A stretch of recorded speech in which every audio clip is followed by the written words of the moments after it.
This is Tyrese Halliburton, and you're listening to Setting the Pace. Pacer Nation, what is going on? Welcome back to your go-to Pacers podcast, Setting the Pace. I'm your host, Alex Golden. I'm joined today by Michael J. Facci, and the Pacers fall 132-129 in their first overtime game of the season. They fall once again to a team on the second night of a back-to-back. Did everything they could to try to get back in this one, but they just had too many blunders down the stretch. Facci, this was a tough loss.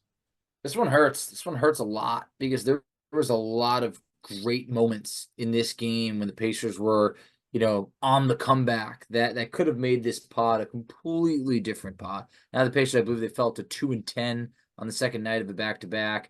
Just this was that letdown that we feared because right when the Pacers are coming off of those highs of a massive win, it feels that they can never just follow it up. And this was a battle tonight, and it really hurts that the Pacers are coming up on the side with an L on it. Yeah, I mean, there's no doubt about it. Chicago has somehow just had the Pacers number this year. Yeah, It feels like DeMar DeRozan has always been a Pacer killer since he's been in the league. Does a really good job of drawing fouls, and he was on fire like Harden tonight. And I tonight. felt like Indiana just did a really poor job down the stretch, not only in regulation, but also in overtime. And I think we just got to start there because the Pacers, they're up by one, and Andrew Nembhard takes a very ill-advised three-point shot with about 7 seconds left on the shot clock. The Bulls get the rebound. They throw it out to Kobe White. Pascal Siakam has the block of the season, probably saves the game. Nembhard gets the rebound. Nesmith gets fouled. He makes both free throws, but Nesmith is guarding DeRozan in this moment. And the Bulls called a timeout, and the Pacers decided, hey, you know what? Let's foul to make sure they can't get a three-point shot. Okay, first of all, why don't you just play solid defense, and if they make a three, you go to overtime and deal with it then? But instead, Nesmith is a guy that ends up fouling DeRozan with 5 fouls. So now Nesmith just intentionally fouls out of the game. DeRozan goes to the line. He hits the first one, intentionally misses the second one. And then Obi Toppin decides, oh, I can jump up and grab this, but instead I'm just going to tip it out of bounds. So he tips it out of bounds. Now the Bulls have the ball with 2 seconds left in the game. Everybody knows who this ball is going to. The guy that has been hot the entire game, DeMar DeRozan, and Rick Carlisle's like, hey, TJ McConnell, come sub into the game. Nesmith just fouled out. All right, so McConnell's in the game, and he's guarding Dosunmu, and Siakam's guarding DeRozan, and Tyler Smith at Tyler Smith ISL had a great angle of this from the press box where he was videoing it from the side. And all they did was a basic pick, and the Pacers decided, Siakam and McConnell decided, hey, let's switch this thing. So here we go. McConnell, the 6-foot white guy, going up against a 6'8" guard that's just absolutely on fire. He catches the ball. He shoots over TJ McConnell like he's not even there, switches it. Game goes to overtime. The Pacers had a chance to get ahead with 0.3 of a second left. Good play design by Halliburton and Carlisle, but they couldn't convert, and they go to overtime. No Nesmith now, and I guess we can just start there, Facci. A lot to unpack at the end of regulation. A lot to unpack there, and that whole sequence. I mean, it was a disaster. It truly was. It was a meltdown by the Pacers that had done such a great job of clawing back and taking that lead. And just a few different things. I mean, you already went through so much. I don't even know where to start because it's bad because the Pacers could have made many different. One key play here or there makes a big difference. I don't think they ever even thought ahead to, what if Nesmith fouls out? You don't have him anymore at that point. Like, why is McConnell in there? Obi, if he does grab that rebound, it's a completely different story. Obviously, the ball is going to DeRozan. When you're talking about why they fouled in the first place, this is a Chicago team that shot 10 of 28 from three in this game. You're scared that they're going to hit a three? Who's going to hit the three? I felt like it was just, I hate that decision to foul right over there because clearly Chicago knew exactly what they were going to do. They were going to miss that free throw. The Pacers were not ready for that. It was devastating to watch, but I do want to just talk about a little bit back before, but just like Turner hit some massive threes, and then Siakam with that huge block. I feel like all of this gets brushed under the rug of just the Pacers made those plays on the offensive side of things. That block was huge by Siakam, but it was countless defensive plays that the Pacers were not able to make those timely stops in this game. And I felt every time that they were down 4 and they scored a basket to cut it 2, there came Chicago again with another basket. And they were just never able to push ahead, leading to that final play with Halliburton going for a 3. I think he anticipates Caruso's going to foul him. Alex Caruso is an all-NBA defender for a reason. He manages to not make that contact with Halliburton. And obviously that shot falls shy. Just a brutal loss for the Pacers over here, a series of emotions. I'm still frustrated. I really don't want to go off right now, but it's just like I'm so frustrated with just how this game unfolded. I mean, I just feel like once again the Pacers with their late game execution, it's not been great this year. They've had moments, but it's not been great when it's been close like this. And one thing that was really frustrating to me was the Pacers did challenge originally called foul on Neesmith where DeRozan did hook him, and they won the challenge, but after that they decided, let's go small, let's take Turner out and put Obi Toppin in with 3 minutes and 15 seconds left. So now you've got Obi Toppin in the game for Miles Turner, and he probably had one of the most costly turnovers in the game with 2:17 left. Just a horrific bad pass where Kobe White steals it, gets a 2-point shot, and then he gets blocked by Io DeSumo on the very next play, and I think it was a jump ball. And this is where Obi Toppin then has to win the jump ball. Andrew Nembhard gets it, and then as Halliburton's at the free throw line with 1:50 left, they put Turner back into the game, and that's when Turner came in and knocked 2 threes back to back, like you said, to give the Pacers a 3-point lead. To me, it's like, why was Turner not in the game to close it there? Why were you going with Obi Toppin? I'm sorry, but Obi Toppin was not good in this game tonight. No, he was not. Has been good the last couple of games, but he was struggling. Why not just write it out with your centers? I understand that DeRozan was cooking, but you cannot play drop coverage with Miles Turner, whoever he's defending, it was Vucevic, whoever. If there's a screen set for DeRozan, you cannot play drop coverage and allow him to get an open look. Like, I didn't understand a lot of the coverage on DeMar DeRozan tonight either, because it's like, when this guy is on fire like this, you have to get the ball out of his hands. And, I'll live with Torrey Craig hitting a 3 in the corner versus DeMar DeRozan getting open. Like, that you live with those kind of shots. But the Pacers in the third quarter, like, let's just be honest here, they came out with a 4-point lead and were down by 8 at the end of the third quarter. So they gave up 12 points to Chicago. And I feel like, that's where I'm sure Rick Carlisle is saying this to the post-game press conference. Like, we lost a game in the third quarter. Well, you did, but you didn't. You know what I mean? So it's like that quarter was so flat for the starters. And I don't know how many times Alex Caruso was left open in that quarter for wide open threes. So, there's a lot of things we can talk about here, but I just felt like some of the late game execution, that stuff in the third quarter, just like some really frustrating stuff after you just saw this team locked in against Oklahoma City. It's really frustrating how they cannot be consistent with their locked in defense. No, they can't. And you want to talk about just timely stops, locked in defense, whatever it is. The Pacers allowed the Bulls to hit essentially a buzzer-beating shot in the second, third, and fourth quarter of this game, where there was an Alex Caruso 3 with about a second and a half left right before halftime. I didn't even know who this guy was. Owner lot, bite him, bit him. I don't even know that guy. The rookie, yeah. The rookie, he hit a big shot to end the third quarter, which I was like, what? Come on! Like, just after the Pacers had gotten a bucket, they give up a bucket, and then obviously DeRozan to end regulation with the game tying shot. So it's just like every time the quarter was winding down, whatever it was, Indiana just took their foot off the gas or off the clamps defensively and let up a big basket. When you lose this game by 3, and obviously hey, it took a DeRozan made free throw, missed free throw, rebound, a shot, to be able to send it to overtime. Those were massive plays.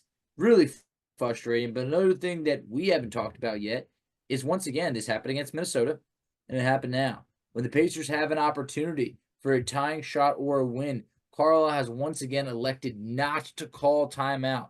This time the Pacers would have had about 10 seconds to go. This time around, Alex, do you think it was the right decision? Is it easier to just say it wasn't because we missed, or what do you think?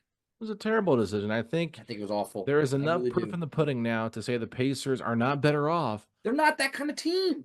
And you got to give Carlisle a lot of credit, because there was a play that they ran after a timeout where Aaron Neesmith had a wide open 3 in the corner. Now, he missed it, but he was wide open. I think that's a lot better than, you know, the very inconsistent Tyrese Halliburton from distance. And this team was not shooting the ball well from three tonight, besides Turner. So, you know, you've got Halliburton out there who double clutches. And to me, he should have just went straight up because he probably would have got more of a foul if he wouldn't have double clutched on that 3-point shot. But it was a terrible shot. Like, I'm I not know. trying to be mean, but like the way he kind of forced it, like it wasn't like a great look, and they were scrambling to get him a look at the end. And I don't care what you say. Oh, well, they can set their defense. Oh, you know what? I'm tired of hearing that because you can set your offense up too. And so to me, it's like I've understood against Minnesota because they're one of the top. Like I think they were the best defensive team in the league at Yes. that point. I get that. They did the same thing against Charlotte, right? And maybe even the same thing against Toronto when Buddy Hield took that shot. So Mhm. it's just like it's been a reoccurring theme where they do not take a timeout at the end of games, and it's not worked out in their favor. So when is enough enough? And that's kind of where I'm at with this whole thing. It's like I understand trusting Tyrese Halliburton because he's the point god, but he's not been playing like the point god recently. No. So he's been I'd like to playing see what like the Pacers' record is a in that solid situation. starter, right? You know, but at this point, you know, Nimhard's bringing the ball up and they're looking to try to get a shot and they're giving it to Turner and like at that point, like if there's like 6 seconds left and your offense doesn't have a good look, then that's when you call timeout. I know. So It- I feel like, you know, they had the timeouts to call, get the play set up. Look what Chicago did. They got their play set up and bada bing, bada boom. Pacers couldn't stop it because good offense always beats good defense, right? It's one of those things where better offense will be better defense. And so to me, you get a better look set up, you get maybe more shooters out there instead. But all I know is you have a hot Miles Turner, you run a play to get him open instead of trying to force something there with Tyrese at the end, even though Tyrese is the guy. I just don't understand it. I've been very like passive with how I feel about it recently, but in this game tonight, it was very frustrating. No, it was, and I understand that they wanted to. You're looking for Turner because of how hot he was from three, but Turner is far more better when he's set instead of just trying to, shake someone off the dribble and put up a three. And I just felt like he had no look at it. I didn't like the Halliburton look at all. And just to your point, like you could still call timeout. It doesn't mean that you're too far in at that point. Like give your team a chance to be set, draw something up. I it just it's frustrating because now I do want to see what the Pacers record is in those situations where they elect to not call timeout and they're pushing it forward because I can't really remember a time where it's worked out. I'm sure there has been, but it just feels like lately that has not been the case. I felt Yeah. like tonight, I mean, you talk about Halliburton from three. I mean, he was 1 of 6 tonight. He was 2 of 6 against OKC. He was 1 of 6 against Orlando, 2 of 7 against Minnesota, 3 of 10 against Dallas, 0 of 6 against San Antonio and New Orleans. I mean, it goes on and on. The struggles from 3-point land for Halliburton are extremely real right now, and that was just not the move tonight. No, it wasn't. And you know what else wasn't the move, Facci? Abandoning giving the ball to Pascal Siakam. I Couldn't do agree not more. understand how this team goes about getting him the basketball because it's like he's playing with the bench unit and things are going really well. And then all of a sudden they're Hmm. like, okay, we're going to bring Obi Toppin back in for Pascal Siakam. And I'm thinking to myself, well, why are we doing this? Like they're clicking right now. Ride the hot hand. I'd rather Siakam be a little bit more tired towards the end of the fourth and build off this lead than bring Obi back in when Obi wasn't playing a great game. And, you know, we've been giving Obi a lot of flowers for his play of late, so I'm not going to be afraid to criticize him here in this moment because, you know, he is the backup power forward. I mean, so that's the thing. And he's done a good job really all season long he has. But Pascal, he doesn't touch the ball for like 10 to 12 minutes at a time. And you look at his numbers, he's 8 of 12 in this game. Guess who also took 12 shots? Andrew Nimard, Aaron Nesmith, Miles Turner, Tyrese Halliburton. Oh, yeah, and DJ McConnell had 11 shots. So, Yep. yeah, nice balance. But you know what? Who had 24 shots for their team and had 46 points? DeMar DeRozan. He also had 17 free throws. If the guy has a bit, a mismatch, a disadvantage, give him the basketball because I felt like there was nobody really that could stop him on Chicago based on their size and how they're built. He could have easily taken those guys in the paint and created more, especially when you're not shooting the ball well from three, Facci, because this Pacers team really was terrible from three. I know they ended up finishing 31.1% from three, but like A lot of those were from Because Turner late Turner in the got game. hot. Yeah, So exactly. they were so bad from three. And if you can let Siakam kind of cook in the paint, because I mentioned this when we got Siakam, there was a podcast I was listening to, and they called him the DeMar DeRozan of power forwards. Like, let him cook in the mid range because we just saw him do it against Oklahoma City. Like, he clearly can do it against smaller guys like Desunmu or whoever they want. Even DeRozan. DeRozan can't guard Siakam in the paint, and that puts more pressure on him, makes him defend more. So I just felt like a lot of different things went wrong, but that was one big area of concern for me, was just the lack of touches for Pascal Siakam, who I think right now is the best scorer on the team. I felt like when Siakam really had the ball in his hands, or the baskets he was getting, he was making tough shots. He was working he was crashing the glass. He had 3 offensive rebounds. I felt like that was leading to points. But he had a stretch early on where he had like 7 points and 7 boards, maybe about midway in the second quarter. And then it was just, he only finished with about 2 more rebounds for the rest of the game. Not enough shots. I mean, he had, I think it was like maybe 3 shots in the third quarter alone. That was a rough third quarter for the Pacers. I felt like they should have kept going to Siakam. That was frustrating to see. But for like the rest of the group, I mean, I felt like Nesmith and Nembhard had their struggles tonight. The bench, when you needed it to be strong, it was tough. It was great to see Jarris Walker get 23 minutes. That was nice. And at halftime, he did have 7 points. So finished the game with 10, but I felt like overall it was a good Jarris Walker performance.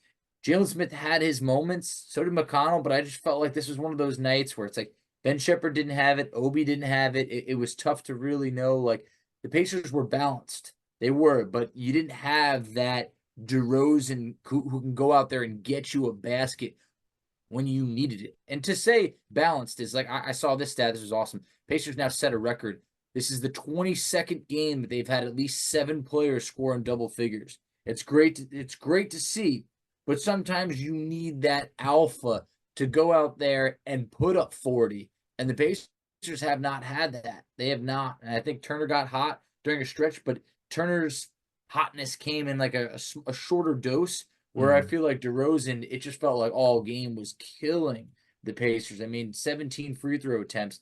The Pacers didn't have anyone shoot more than 6 free throws in this game. A lot of things that went wrong in this game. I mean, just to me, it's just like the bench brought this team back into it. The starters had an 11-point lead going into like the final 2 minutes of the second quarter. They allowed Chicago to close it and get it to within 4. And when that happened, I was like, okay, this is going to be an interesting game. And I thought Indiana, Chris Scenari kept saying it. This has been their strongest quarter. They're a third quarter team. Blah blah blah blah blah. Not tonight. They were awful in the third quarter, and I'm not dissing on Denary for saying that. Like, that is a true They're stat. terrible. That's what this team has been. But in this game, it's just like, to me, it's like Tyrese Halliburton wants to be the guy, but I have not felt that from him for the past couple of weeks. No, Really, I since haven't he's either. returned from injury, like, even when he was playing on a minutes restriction, you felt like, okay, he's the guy. Like, the way he played against Boston and in New York in those games when he couldn't finish them out, you're thinking, man, if he could have finished these out, we would have won these games. But as of late, it's just like, even in the wins that we've had, he's not been spectacular. He's been okay. He's been good. Yeah. But he's just not to that level you need him to be at. So it's kind of weird, because I understand how this team is currently built, and they could have easily won this game, and I think that's what makes this so frustrating. It's like Chicago, everyone's going to say, oh, it's a bad loss, Chicago's a bad team. Chicago's not a bad team. They've been playing better basketball of late, and that's how I felt last time when we talked about this. Like, this is going to be a disappointing loss if they lose. It's only disappointing because of the way they lost it. I'm not disappointed that they lost to Chicago, because I know Chicago has beaten some really good teams throughout the season. Like, they're not a slouch. They're 32 and 34. They're in the play-in. Like, this is a team the Pacers do not want to see in the play-in, because they have really struggled with Chicago and what they bring, and they really have no answer for DeMar DeRozan. So I just feel like Halliburton has to continue growing into the player he needs to be, because tough games like this, you need him to step up and be the guy, but he couldn't do it tonight. And he needs to find a way to step up, and if he can't do it, then let Siakam do it a little bit more. And you can't rely on Turner to bail you out every night, because that's just not going to happen. No, it's not. And this is actually, since Halliburton's came back from his injury, he's only scored more than 20 points twice This is a guy that was averaging 24 points per game at one point during the season. So it's been tough. The Pacers just they're not a great team when Halliburton's giving you closer to 15 points per game. It's tough. Tonight he had 17 points. This is a game that went to overtime. That's not a good sign. But just 13 shots. 13 shots. I would like to see what the Pacers record is in games where he has 13 or less shots, because it just feels that this team has not been great enough to be able to carry him at times. And I felt like tonight it looked like hey, you know what? This might be a time that we could get a win where Halliburton isn't, at his best. I mean, the 14 assists, it's fantastic. It was great to see.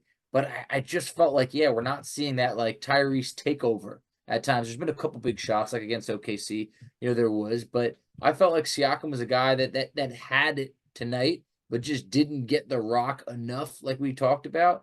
And then there was a little bit of inconsistent play, from the rest of the group that made things tough. And I felt like this is one of those where I know you're saying, hey, it's Chicago, but it's Chicago without Zach LaVine and Patrick Williams. That's tough. That's tough. I mean, those are two good players for them. So it's like it's not like they're at full strength. So we can't make excuses to say, well, we didn't have Mathurin. They're without Zach LaVine. So I felt that this is one that we let slip away. Maybe this is Chicago being a little bit more fresh down the stretch. And the Pacers were a little bit more tired. And this is what happens when you're on a back-to-back and you're playing in overtime. But if I felt like Denari threw out the stat, it was great to see. Over the last 4 games, the Pacers had the 7th best defensive rating in the NBA against 4 playoff teams. But just seeing them give up 132 to Chicago, and I know it went to overtime, so those numbers are inflated a bit. But it's just disappointing to see because they had been locked in on defense lately. But a night like tonight, it's just it's tough. I mean, Chicago shoots 32 free throws in this game with DeRozan shooting 17. That's a massive difference maker in this game. You let one slip away that you could have had, you should have had, and we have every right to feel disappointed. Yeah, DeRozan is a great foul baiter. I mean, it's annoying to watch. I won't lie, because I'm glad that It's vintage Harden. It really was. I'm glad they challenged that one that got overturned when he hooked Neesmith, but That was justice. I believe it was in overtime when they called the one on Shepherd. DeRozan initiated all that contact too. Like, he lifted his arm up into All game Shepherd's he was doing arms with his off arm, and they gave him the and one. I'm just thinking to myself, like, he is a professional foul getter. He's a foul baiter, and I respect him for understanding what works well for him. But like, as someone watching it, rooting for the other team, that is very annoying, and it's very frustrating to see an inconsistent whistle be blown the whole time. So I mean, there are some positives in this game despite the loss. I mean, I do understand that it's tough to look at, but like, Turner had a really solid game, 27 points, 7 rebounds. How many blocks did he end up with tonight? Just one. So not too much closer, but I thought Jarris Walker really showed some big time minutes here. Yeah. In this game. 24 minutes from him tonight was the most. Played down the stretch too. Yeah, he played the most of anybody off the bench in this game. So that's kind of interesting that he played that many minutes, but 24 minutes from him, 3 of 5 shooting. Like, that one 3 that he took in the second half, I think it was the fourth quarter actually. That was a big time 3. Yeah. Because Chicago and Indiana kept trading the lead back and forth. I felt like Ben Shepherd really struggled tonight from outside. 0 of 5 from 3, and he's becoming a guy that as a rookie, they go through their ups and downs, and I feel like he's kind of going through a little bit of a skid here recently where he's not particularly shooting the ball as well as he was. Like, against Dallas, he hits everything, but against everybody else, he's just kind of a below average 3-point shooter. So I'm just looking at it from that perspective. But McConnell had a good lift in that second quarter, really got the Pacers going after they struggled early on, and gave the Pacers that lead in the second quarter. But yeah, you need more, and I think this is what's frustrating, is you need more from Tyrese Halliburton, because he has to take his game to another level for this team to be at their best. And I feel like at times it's on him to get Siakam more involved in the offense. Yeah, I mean, here's the thing. That's the pressures that comes with being a franchise player. You get the credit when things go well, unfortunately, when things don't, you got to take some of the blame. And look, Halliburton's going to have many magical moments, but I just feel that, lately it's been tough. The Halliburton at the beginning of the season, that man was a magician. And I just felt like now we haven't seen those takeovers that we talked about before. But going back to Jarris real quick, I felt like this was the most minutes that he played in a meaningful game. He's played other, there's been more minutes that he's played, but those were in blowouts. Jarris Walker was someone that tonight, we came in saying, okay, he's played what 3-4 minutes, then it was 7 minutes. Okay, hey, could he get to 10 to 15? Seeing him play 24 minutes was not what I expected, but I think it was a sign of confidence from Carlisle in Jarris Walker, and I think that's something to really monitor moving forward. As it relates to TJ McConnell, I felt like when McConnell got whistled for that technical foul, it really kind of lit a fire in him, and he became out there pretty aggressive. But this is one of those where you're not going to pinpoint it back to that, but that technical foul ended up being something that you got to avoid. That jarring with the ref in a game that ends up being so close, you could have never known that could have came back to bit the Pacers by any means. But McConnell, 16 points. He hit a 3 in this game, 5-11 shooting, does it in 20 minutes. Tweeted it out, but it people forget right now, TJ McConnell is averaging a career high 9 points per game. A career high for a guy that was told he wouldn't be in the rotation. I feel that where would this bench be without McConnell this year? So it's good to see. And, Jalen Smith had his moments, 15 points, 6 boards in just 18 minutes. But, this is one of those where I don't know if maybe it's, hey, if you could have had Mathurin, out there getting a couple more baskets here or there, would have been great. But I think this is a night where the Pacers just needed more timely stops. That Siakam block was extremely timely, but unfortunately, when it mattered most, the Pacers could not get the more meaningful stops down the stretch, and that's what really hurts me. Yeah, I don't think anybody's really ready for the Mathurin conversation yet because there are so many different ways you can look at it if Mathurin's playing right now and just how it changes a lot of different things. But yeah, I mean, Rick Carlisle said it in the post-game press conference, like 1 rebound away from winning this game. It's a gut punch. That's what it is. That's how close the game was. It's easy to point fingers at a lot of things that went wrong and say, well, if they could have done this, they could have done that, they win this game. But it was right there. Like, they do make the foul. Up 3, DeRozan goes 1 of 2. If they get the rebound, they win the game. So is the foul like the worst thing ever? I can understand the case for why you foul up 3. I can understand the case for it. But sometimes I just feel like, hey, why don't you just see how it plays out by just playing solid defense? I know. I am a little bit torn on that because I felt like I was pretty strong early on about how annoyed I was by the fact that they did it. I think I was more annoyed because it was Nesmith that committed the foul. Which is a valid point, though. To foul him out of the game. Anybody but Nesmith. Yeah, it's like this is where Tyrese needs to come over and foul, knowing he doesn't have that many fouls in the game because he doesn't play a lot of defense. But Carlisle was praising Halliburton's defense early on before the game started tonight in the pregame press conference where he meets with the media about an hour and a half before the game. And I told you last night, like, I thought that was one of the best Halliburton defensive performance we saw against OKC. And he was getting more physical. But in this game, like, he just kind of got lost in La La Land a lot, leaving Alex Caruso open so many times. Like, Caruso finished with 23 points, Facci. Like, I can't remember how many threes he ended up having. I put my phone up, but 5 of 6 from 3. Yeah, that's you cannot have that happen. And I felt like 4 of those came in the third quarter. So he killed us in the third. Huh? He killed us in the third. He didn't even score a point in the fourth quarter. So, I mean, that third quarter was everything for Alex Caruso, and it was just extremely frustrating to watch. He was actually, outside of Caruso, Torrey Craig is the only guy on Chicago that had more than 1 3-pointer made. So who are we scared of? I mean, were they going to draw up the play for Caruso at that point? Like, why wouldn't you try and just play some good defense? Because DeMar DeRozan, he could do a lot of things. He ain't beating you from 3-point land. I'll tell you that. That man was 1 of 6 from 3. And the one he hit was a dagger. Yeah, it's just right after Turner hit the 3 to give us a 1-point lead in overtime. But It's you're just right.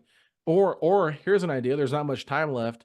Maybe you double team him, get the ball out of his hands, make Vooch beat you or something like that. who Like, was 0 of 4 from 3. I mean, it's just like, yeah, I mean, let anybody but DeMar DeRozan, have that ball in his hand. And I just felt like you could have lived with anybody else taking that shot. Like we talked about, Torrey Craig made a big three. Okay, you can live with that. But other than that, I just feel like it's just like, just lock in, play some defense. And yeah, that was just once that happened, I mean, it just took the wind out of my sails. It really did. Once DeRozan led that comeback and overtime, I was just like, Chicago's got this momentum right now. They really do. And when you make plays like that, all your teammates just believe.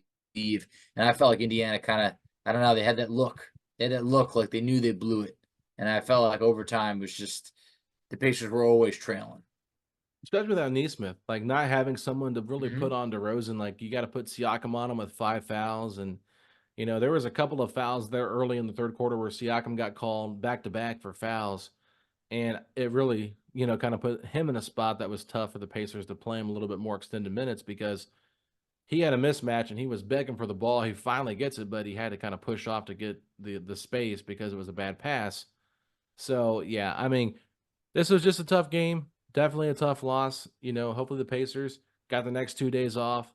They'll play Brooklyn, who has not played great basketball this year, on Saturday. Then they got Cleveland on Monday before they go out for a 5-game road trip where they'll see Chicago at the end of that, which is not going to be an easy game, the last game of a road trip after being out west. So they've got their hands full, but I just feel like this is what's so frustrating about this team is because you get up for those games against OKC and you feel really good about this team and you think, man, if they can win this one against Chicago, really prove that they're heading in the right direction, then they lose by 3 in overtime. Like I don't feel as bad about where they're heading based on the effort they played with tonight, but it's also just very frustrating as not only someone that covers this team, but just as a fan of this team that wants to see them do well, unable to pull out a game like this when it was clearly in their hands, and they just let it slip away. It was like a wide receiver having a wide open catch in the end zone, hits him right in the hands, and he drops it. That's exactly what this game felt like. Yeah, this was just tough because it's like Groundhog Day. It's just that every time the Pacers get to this point, there's that inevitable letdown that you're like, this time's going to be different. It is going to be different. And yes, they did play hard tonight. They did. Like they clawed back. And I'm telling you right now, I don't care that it's Chicago. If the Pacers won this game, it would have meant something. Mm-hmm. If you saw that the shots that Turner was hitting were incredible. That block by Siakam, what's underrated is Andrew Nembhard slows down Kobe White, and that's kind of forgot about. Siakam has an unbelievable block. Andrew Nembhard has an unbelievable save on that play to be able to throw that down to Neesmith. I feel like I'm like a clown right now. I texted you. I said, "Wow, man, wow!" Yeah, Right after that, and then we lost. And it's just like I couldn't text back. I felt like we had it in the bag. And it's just like for everything to slip away, I was stunned. I sat there and it's like, yes, I was watching the game by myself, but I felt like I was silent. Like I couldn't move. I was just like, you gotta be kidding me. And this is just one of those losses that just stings a little bit more because you try to tell yourself something's going to be different. It was almost different, but in the end, it was the same. That same letdown. DeMar DeRozan is a guy that sent this Pacers franchise into a complete and total rebuild He on New did, Year's and I Eve. never forgot that. So when you texted me and said, "Wow, man, wow," I said, "There's too much time left in this game, and DeMar DeRozan's on the other side for me to even respond to this." I said, "I'm not getting my hopes up. I'm not getting excited. I'm not making any graphics before we do the pod about the Pacers beating the Bulls." I said, "I'm not doing it. I'm just leaving it alone. I'm not going to jinx this because I don't want this to fall back on me for getting my foot ahead of or getting myself ahead of." How am I saying this? I can't talk right now. I'm getting tired, but I don't want to get ahead of myself. Is what I'm trying to say. So I was frustrated with this loss more than anything. And as I'm sitting here watching it, in overtime, and it's just like DeRozan again and again and again. And I'm just like, okay, I don't even have to say anymore. Like I literally thought about this when I was listening to it on the radio on the way home from where I was at tonight. I was like, when is DeRozan gonna retire? Like I cannot wait. Like I will throw a ceremony for the day he retires because players like him are just so good at constantly attacking over and over and over again. And that is why he is someone that I've brought up before. Like, hey, if he's available, like, should the Pacers consider getting him for like a late bucket, that kind of guy, like just kind of carry this team? And the way that I think Chicago's better off without Zach LaVine and with DeMar DeRozan kind of being the focal point. I really do, just because of how good he is. Yeah, I just feel like Zach LaVine has not been a winner in this league. And I know that you could say, well, what does DeRozan want? DeRozan was LeBron was always just in DeRozan's way when DeRozan was with Toronto, and I just felt like there were a lot of good Raptors teams that had even been I think like the 1 seed at one point or close to it, and I just feel like, hey, that's a guy that you felt for when Toronto won that championship without him because he was such a big part of what they had been building. But yeah, DeRozan, he's like a throwback player. His mid range game is just it's something you got to admire. That man can get buckets. He's always played hard. It feels like the only thing he's missing now is really like a run to the NBA Finals or like a championship or something. So I look forward to him being in a change of scenery next year, as I do believe that him and Chicago will be kind of parting ways. I don't think he'll want to re-sign there, given the direction that the team's going in. I think that it's only a matter of time before he's moving on, and I'm looking forward to that. Send him to the Western Conference. Yeah, go to the Lakers. I'm cool with that. But yeah, this is one of those losses that you want to be able to move on quickly from. And I know you mentioned the Pacers have 2 days off, so it won't be too quickly. But I think that they also need a little bit of a reset, and I think that Brooklyn is that team to be able to reset against. Can't have any more resets, Facci. It's, I'm tired of hearing like, oh, they gotta have a reset. Not blaming Need you. I'm one just saying once a week. It feels like they have to. It's just like, no, you gotta just dust it off and get back and play better basketball. So, there was a lot of good, like I said, there was a lot of good things that came from this game tonight. I did like the fight. I liked how even they had their backs against the wall, trailing by 8 going into the fourth. Like they had a chance to win this game and they should have won this game. So regardless, it's a loss. You can't do anything about it. We talked about it. We pointed out what was bad and what was, some issues we had. And I think we were fair. We were critical, but we were fair. And if we missed something, I'm sure we did at some point. There's things that happen a lot throughout the game. So if we missed something, let us know in the comment section below, on the YouTube video, on anything on social media. And if you're watching this on YouTube, please like this video if you enjoyed our conversation about this game, regardless of the win or the loss. But any final words before we sign off? No, I would just say, hey, on YouTube, yeah, drop a comment as well. I mean, I know we don't always want it to work out that way, but it feels like these tough losses tend to kind of fuel a lot of conversation. And I think that some of the comments that we see in there are always valid points. Always love to hear from you guys. So, hey, feel free to drop a like, drop a comment, but we're in it together. There's going to be the highs, and we just experienced that beating OKC. I mean, it was awesome. Losing to Chicago, it was the worst. But we're going to be in it to celebrate those great times together, and there will be more of them. I think the Pacers got roughly about 15 to 16 games left in this regular season. It's going to be a roller coaster of emotions. The standings are always changing. So, let's not get too ahead of ourselves. Let's not get too down on ourselves. Pacers have an opportunity to bounce back against Brooklyn. I love the dramatic comment from you there, Facci. Was, against OKC was the best. Against the Bulls was the worst. Yep. Hey, life comes at you pretty quickly in a 24-hour span. Yeah, it's not even 24 hours, which is the sad part. We don't even get a full day to celebrate the Pacers OKC win. But you know what? You got to bounce back. You just got to keep moving. And thankfully, Miami lost to Denver tonight.